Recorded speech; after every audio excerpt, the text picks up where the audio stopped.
Welcome to Recalibrate Reality. Our guest today is Pat Foye, the CEO and chair of the MTA. Pat and I worked together at the Port Authority when I served as the vice chair of the Bi-State Authority, and we worked together again when I served on the MTA board. As you'll hear in this episode, Pat has a wealth of knowledge and experience, and we're fortunate to have him leading the nation's largest transit system. And so with that, let's recalibrate reality with Pat Foye.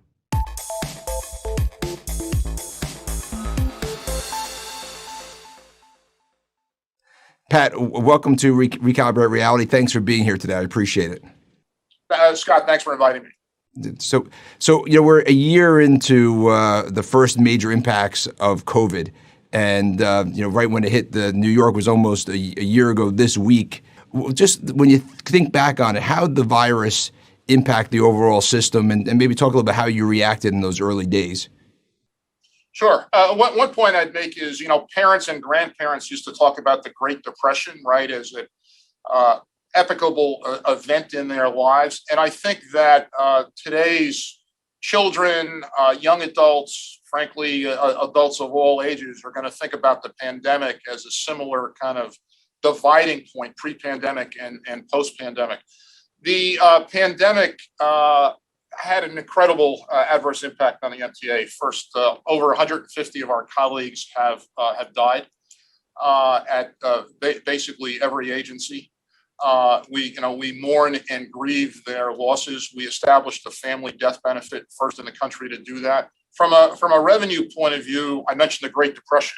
In the worst days of the Great Depression on subway ridership from September 1929, the month before the crash, to 1933, which is the bottom of subway ridership. Obviously a different system back then, but subway ridership declined 13%, 1-3.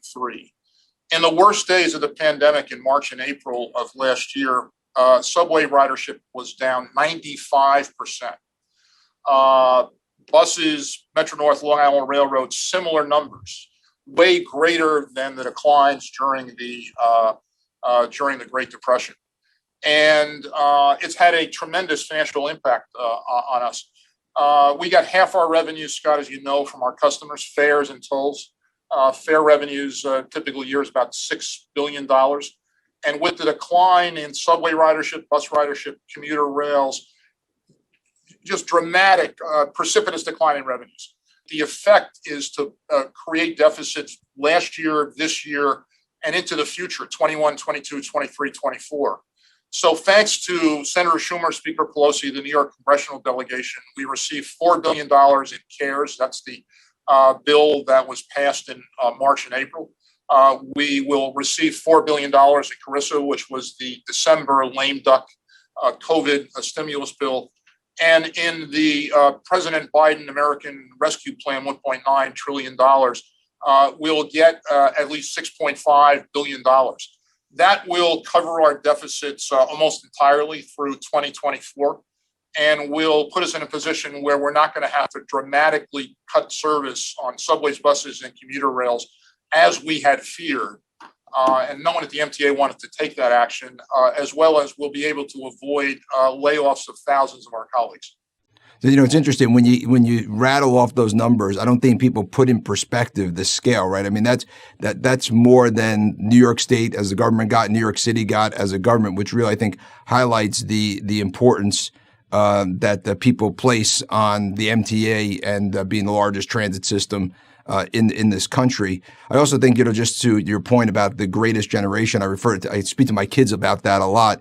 And when you think about the men and women, the essential workers, and in your case, the essential workers who are actually helping the essential workers and the public health officials and get to the places they need to get to, healthcare workers, et cetera. That is really what makes that greatest generation. It was that everyone rose to the occasion and became a leader and helped navigate through the crisis. So I also applaud the MTA men and women that did that, and obviously sympathies to you and all that lost people in the COVID crisis. As you go back, you talked about the drop in ridership, right? And part of it obviously was this whole movement of the need to have people isolate and work from home and effectively curtail most of the economy to get through the public health crisis. Another part of it was concern that people had with the subway system and transit system in terms of it being healthy, in terms of could they potentially have a higher chance of catching COVID had they rode on the system. How do you address that? How do you address that even today as people start thinking coming back to the workplace and back out into public? In terms of thinking about transit and the virus, first, there's research around the world that as long as customers are wearing masks, transit has not been a vector or source of the spread of COVID-19. So a number of things. One is mask compliance on subways, buses, Long Island Railroad, Metro North is well north of 95%. We began requiring masks months ago. We began providing masks to our employees back in March. And mask compliance is the single most important thing our customers and employees can do to protect themselves, their fellow commuters, and our employees. Beyond that, we have not cleaning, but we've been disinfecting our subway stations, subway cars multiple times a day. Same thing with respect to Metro North and Long Island Railroad rolling stock and their stations. We have taken every step and will continue to take every step we can to minimize health risks to our customers and to our employees. And the research around the country and around the world, frankly, that demonstrates transit has not been a source of spread as long as people are wearing masks is something that every New Yorker ought to know about. And certainly our workforce and our customers have embraced from the point of view of mask wearing. So from your perspective, you could look your customers in the face and say with 100% confidence, if you wear a mask, you comply, it's safe to ride the subway and the transit rails. I absolutely. And, I ride daily. I wear a mask. I've been wearing a mask for months. My family does as well. Ridership is increasing. It's got a long way to go to get to 2019 volumes. But if you wear a mask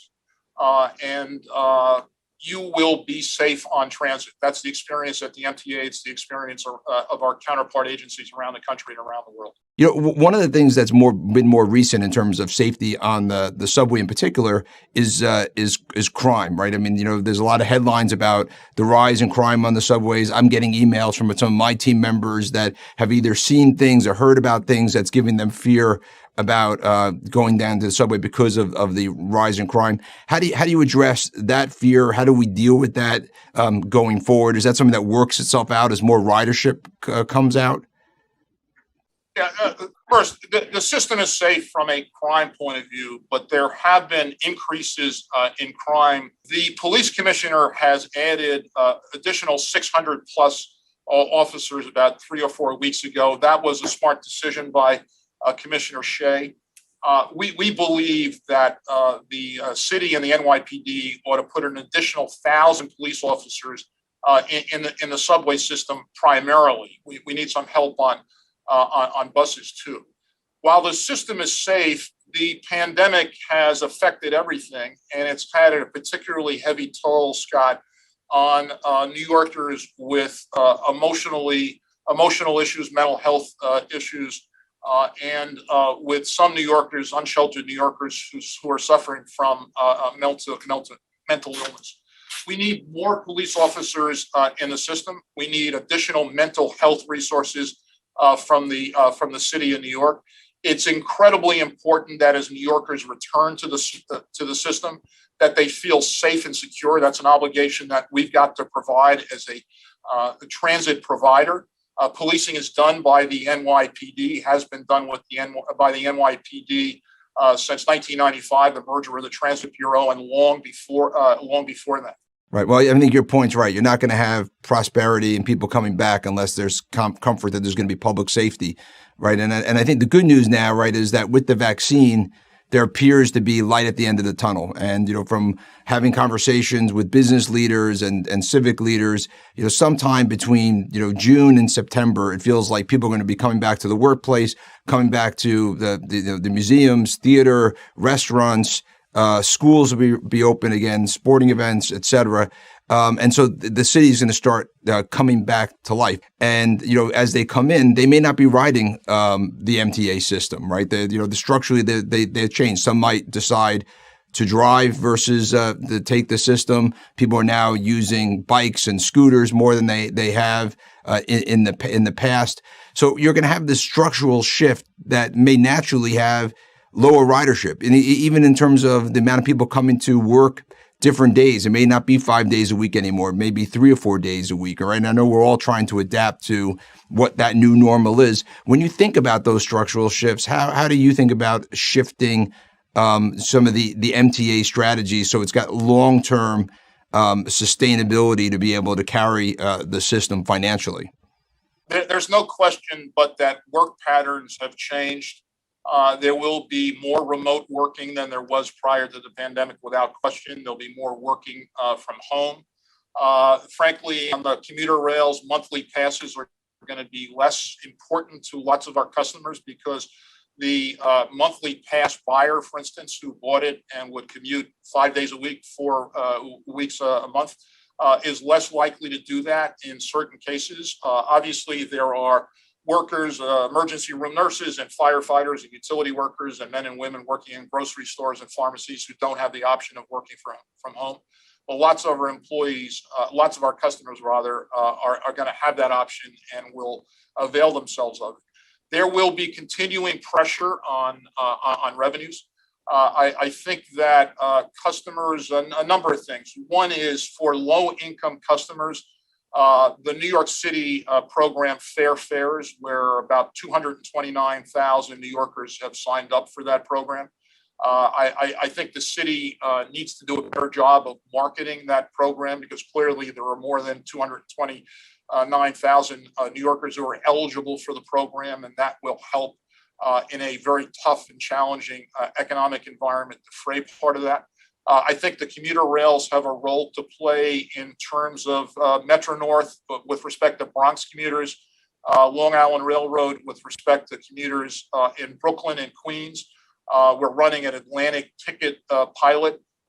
We have every intention of continuing that pilot, but we need to provide more service to, for instance, customers in Southeast Queens, where transit options are limited just because of the way the subway system was laid out, and being able to take thousands of those customers, perhaps more, on the Long Island Railroad and get them to Jamaica, get them to Atlantic Terminal, get them to Penn Station. Same thing with respect to Metro North. So in those 3 boroughs, the commuter rails, I think, can do more, and we're poised to have them do more.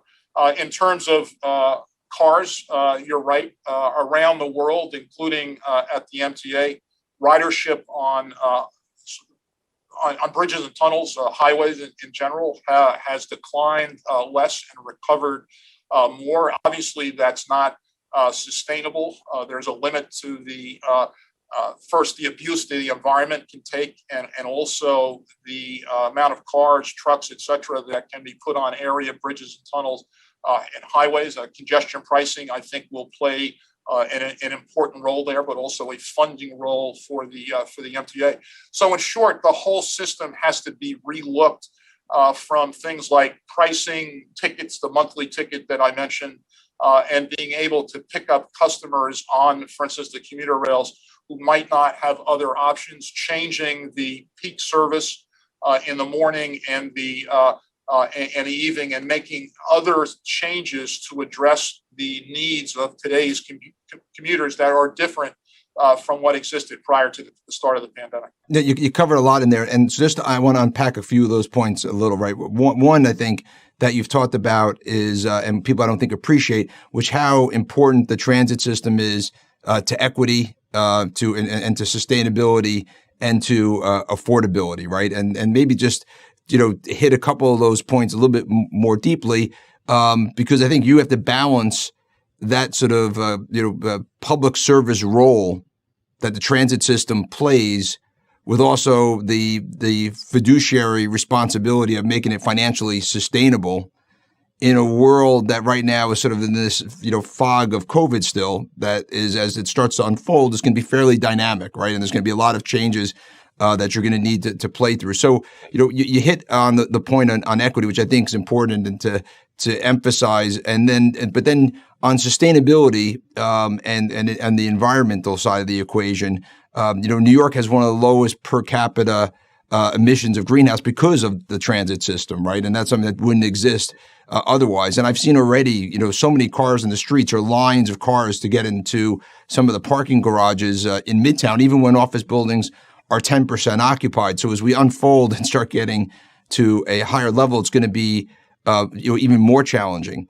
And you mentioned congestion pricing, and I want to hit that because that's I'm not sure people understand what that is and the power of congestion pricing, both in terms of a financial revenue generator, but I think equally important as a way to help change behavior as it relates to how people choose to commute and when they choose to commute. Could you maybe just give a few more minutes of talking about what that is and how you expect that to unfold? From a sustainability point of view, Scott, you're exactly right. The New York City, the MTA, New York City Transit, Metro North Long Island Railroad avoids millions of tons of greenhouse gases on an annual basis. The air in New York City is substantially cleaner than it would be if the MTA system didn't exist. It's hard to envision a New York that would work without the MTA, and that's why avoiding the drastic cutbacks that we talked about was so important.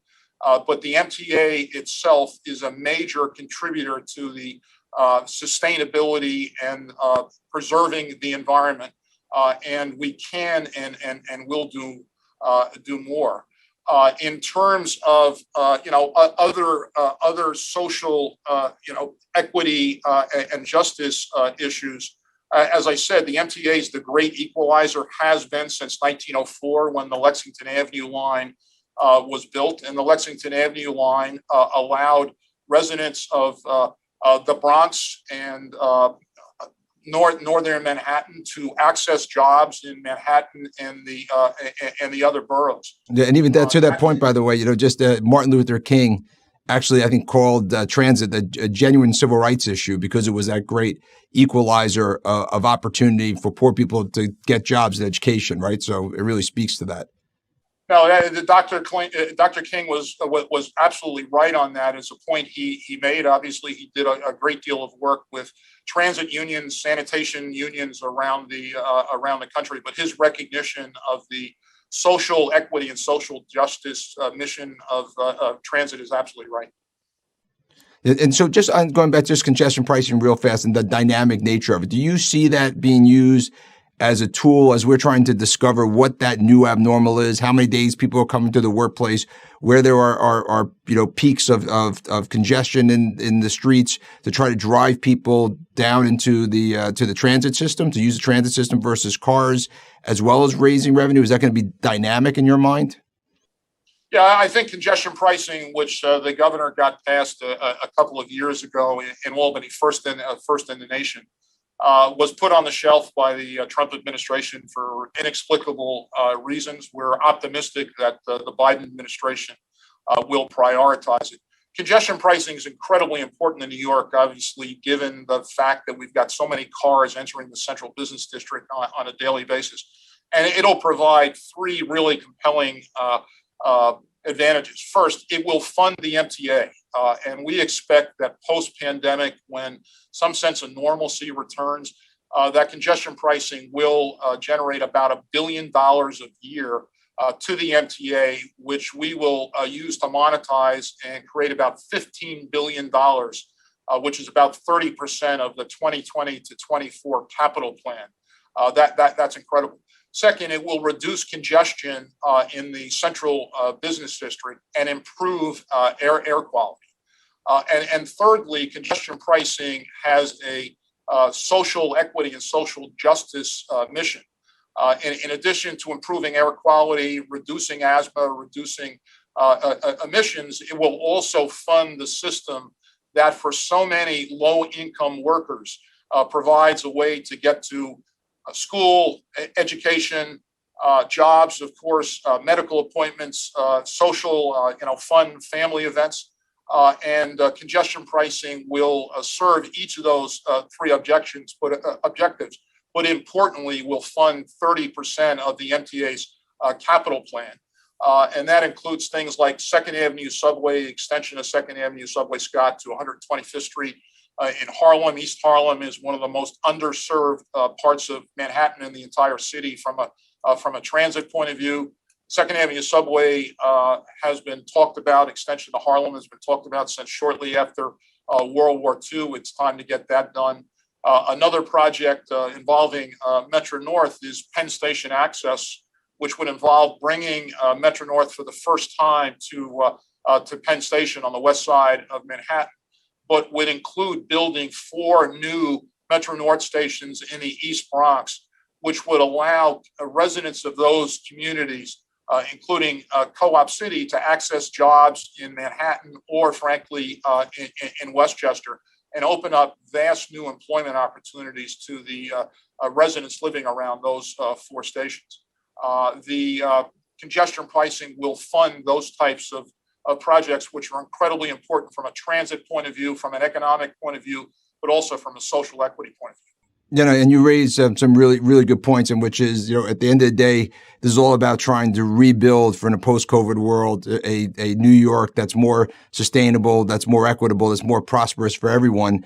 And those projects that you outlined, I think, would help achieve that. One of the challenges that people have had historically with either fare increasers or funding, other sources of funding for capital projects for the MTA, is that it feels like the money goes into a black hole and people don't necessarily see the results, or they see the results when the projects are months or years or decades, in some cases, delayed or significantly over budget, right? And I've always been a big believer that if you can make it more tangible that where those dollars are going, and that there was more responsibility in terms of how they're invested effectively and then and responsibly, that more people would be willing to make the investments in the capital projects that you just described.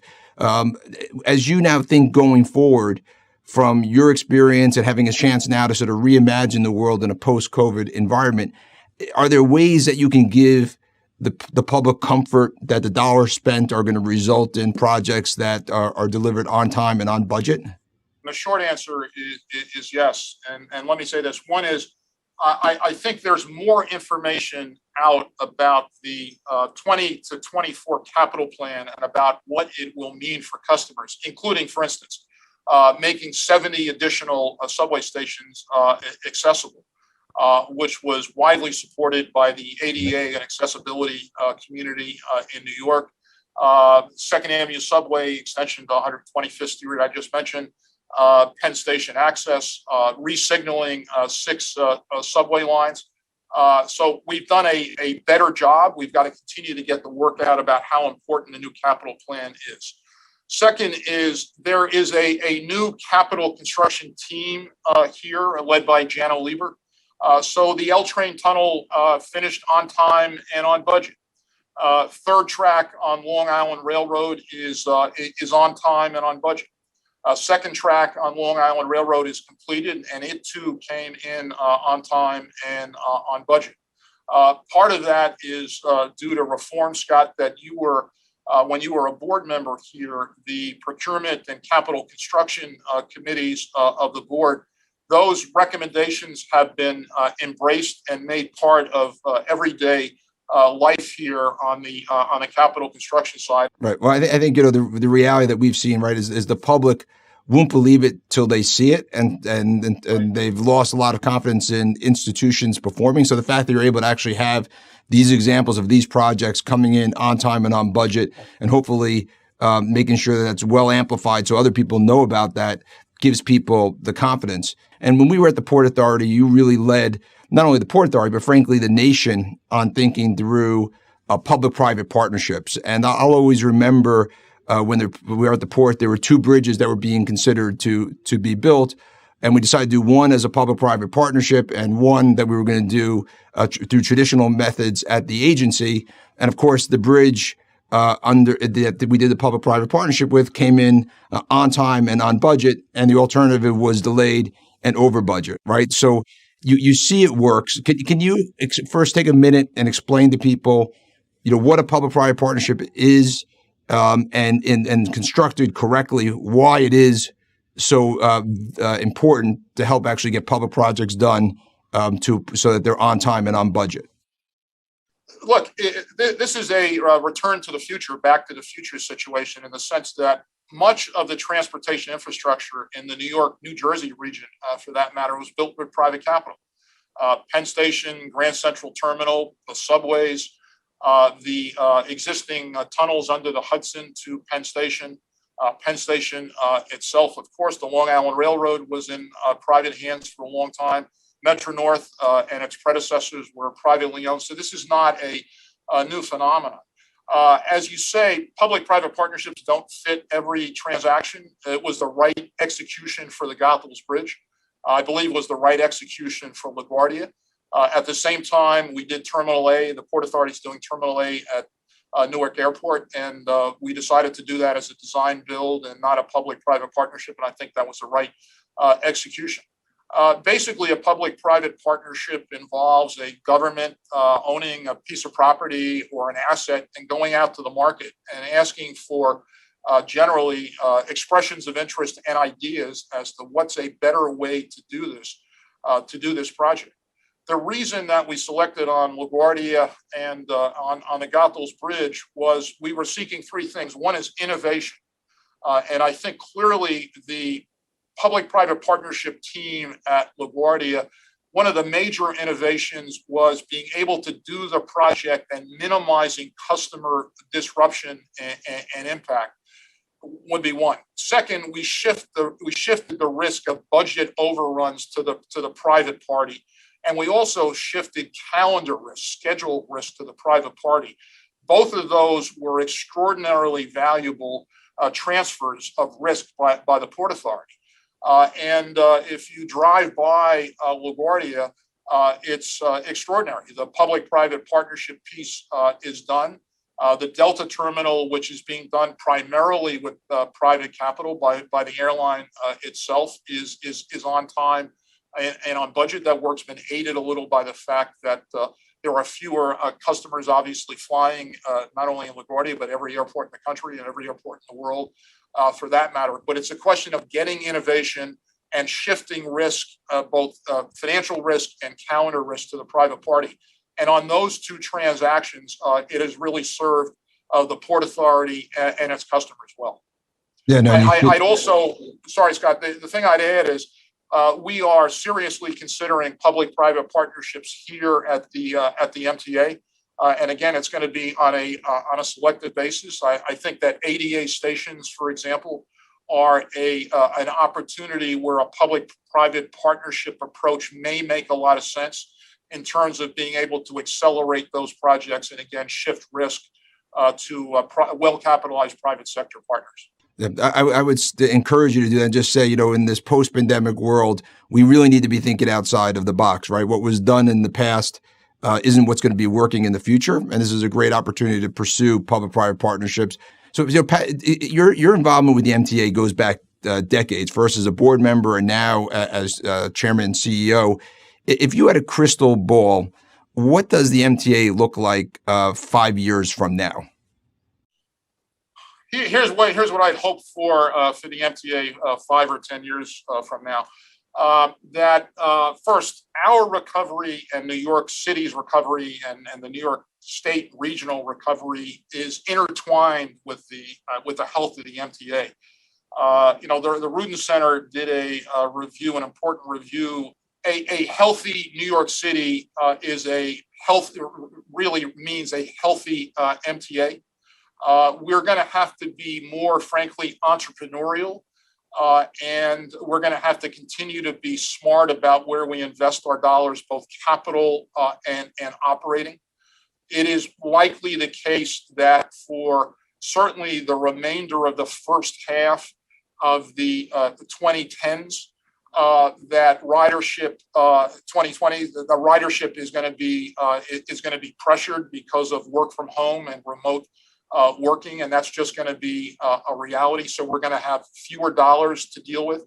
I don't expect that. There's no reason to expect that there will be continuing COVID relief bills every year. That's not going to happen, and we're going to have to be focused on reducing costs where we can. That doesn't mean laying off or furloughing, but it does mean, for instance, taking advantage of attrition and where jobs don't need to be filled, not filling them.